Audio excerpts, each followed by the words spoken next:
Hello everyone, welcome to the breakdown on EU. So this is the second part of the breakdown that I uploaded earlier. So this is basically a continuation of that earlier breakdown, right? Now, the higher time frame thought process for both of these breakdowns, these trades remain the same. The higher time frame thought process is simple. I am looking for this weekly range I to be taken, and that is my higher time frame return on liquidity.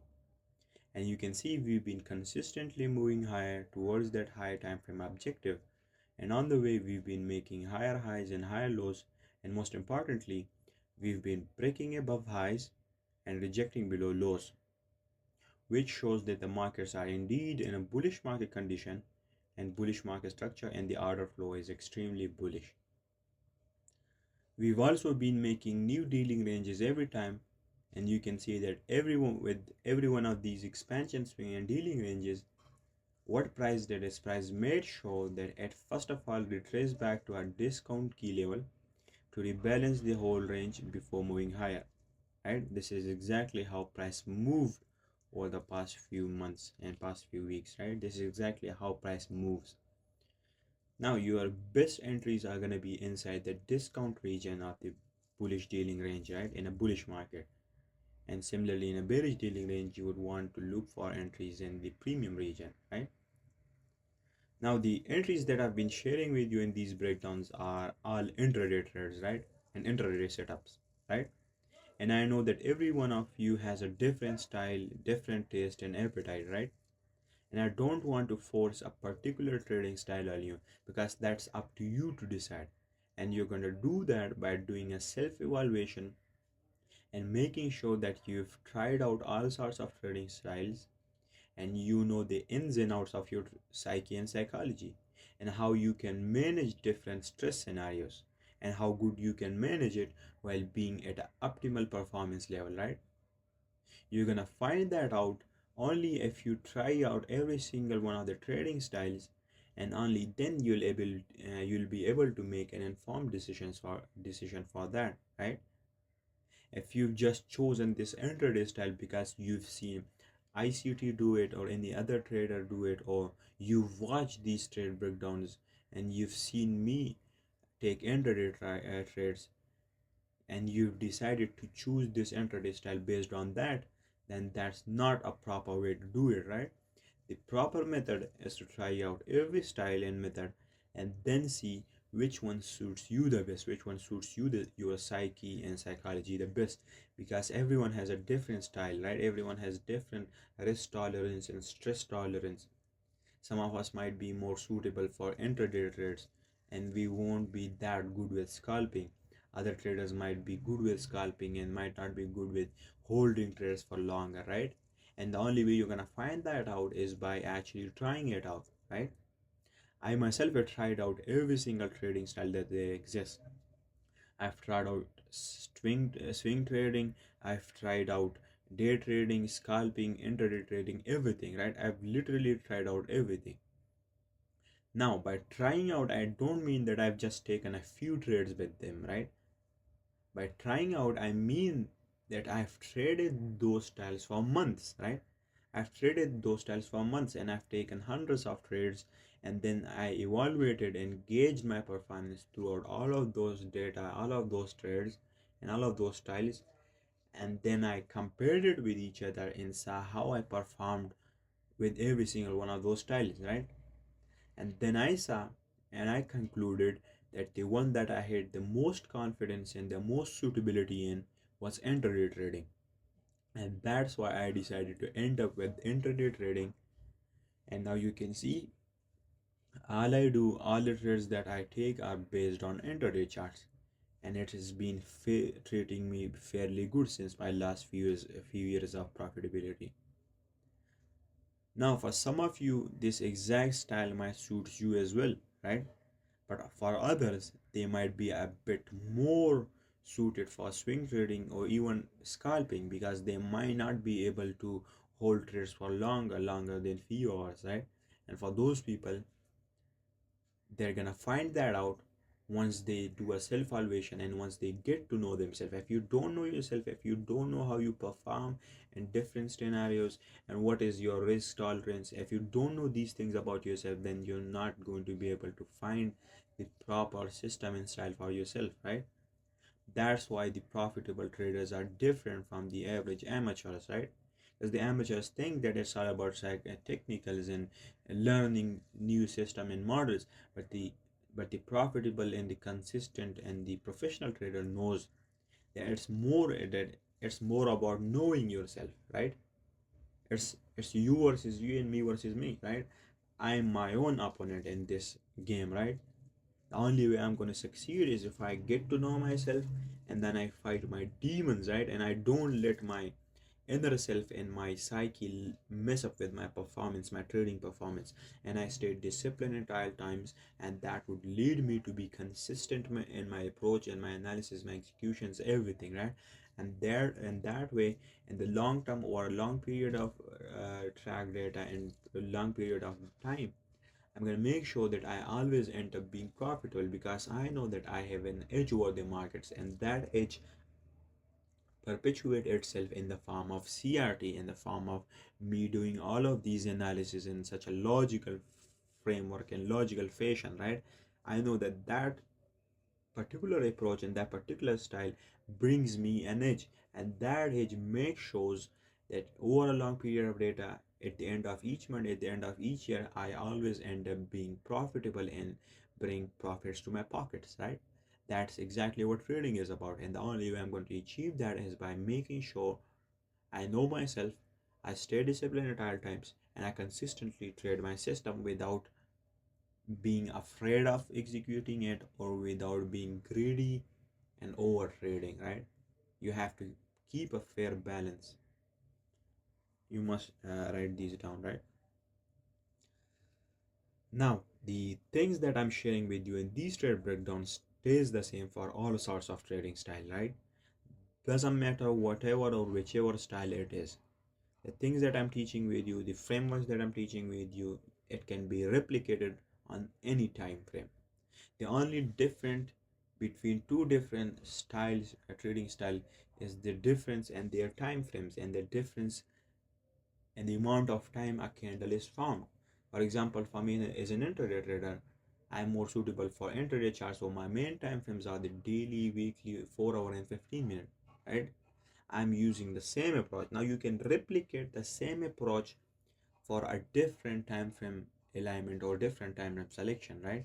For example, if you're a swing trader, then you can duplicate the exact same approach for your own time frames, and it's going to work the same, right? Because we know that after all, these markets are all fractal, right? The things that I'm teaching you can be replicated on any asset, on any financial markets, and on any time frame. You can even use it on the 1 second chart and it's gonna work, but it's gonna work only if you use it correctly in a logical framework, right? That's what you need to remember. Now, the most important thing, just like I've said hundreds of times before, is building a narrative on the higher time frame and then determining your higher time frame draw liquidity, right? This is the most important and hardest part of your analysis. And once you've mastered the art of higher time frame analysis, the rest is pretty easy and simple stuff, right? You don't have to worry about the lower time frame stuff. That is pretty simple, right?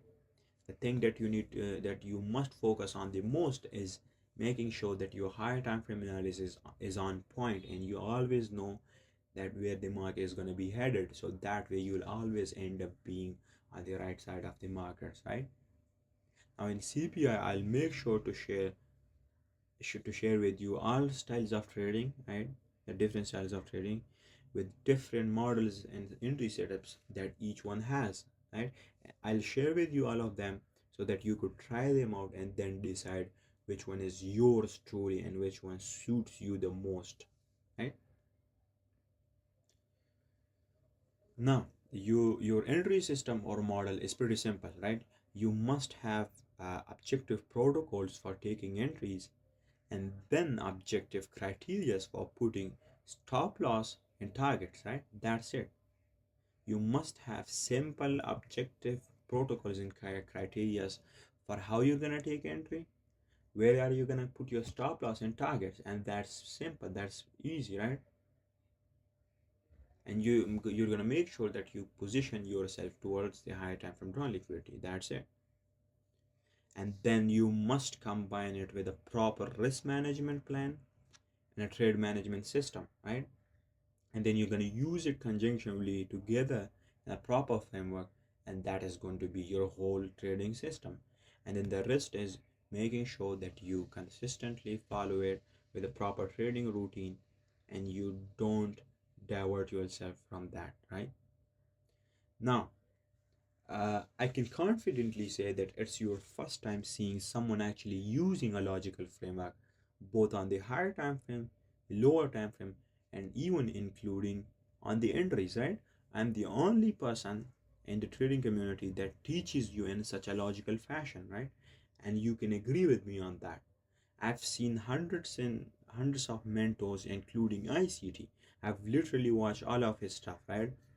But he has done uh, but what he has done is that in certain videos, he talks about a particular thing and a particular concept in one way, and then you're gonna watch another video of his, and you're gonna see that he talks about it in a different way, right? And what that does is it really confuses the trader as to what to believe in, right? He's talked about order blocks multiple times, right? Like hundreds of times he's talked about order blocks. But people are still confused as to how to identify or spot an order block or what makes an order block valid, right? People still don't know that even though they watch hundreds of videos of ICT talking about it, right? But that is not the case for you. You do understand what an order block is, right? Right, and you know that because I've released the order block chapter, right, in which I discussed every aspect of it in a logical manner, right? I didn't just talk about it out of thin air or in a subjective manner, right? I talked about it in a manner so that every single one of you understand it. It doesn't matter if you're a beginner, if you're an amateur, if you're a professional, if you're an advanced trader, every single one of you is going to understand that video because the way how I've organized it, right? I provided you with strict and fixed objective criteria and protocols that you can use. And not only that, I've showed you for the first time how you can consider an order block valid, right? I've given you the reason why an order block is considered valid, and I've shown you how you can consider an order block valid, right? You have never heard it from someone else, right? That is the first time you ever heard about filling liquidity, purging liquidity, generating liquidity, right? These are the three main aspects that moves the market, and you heard about it for the first time, even though you watch thousands of videos of ICT, right?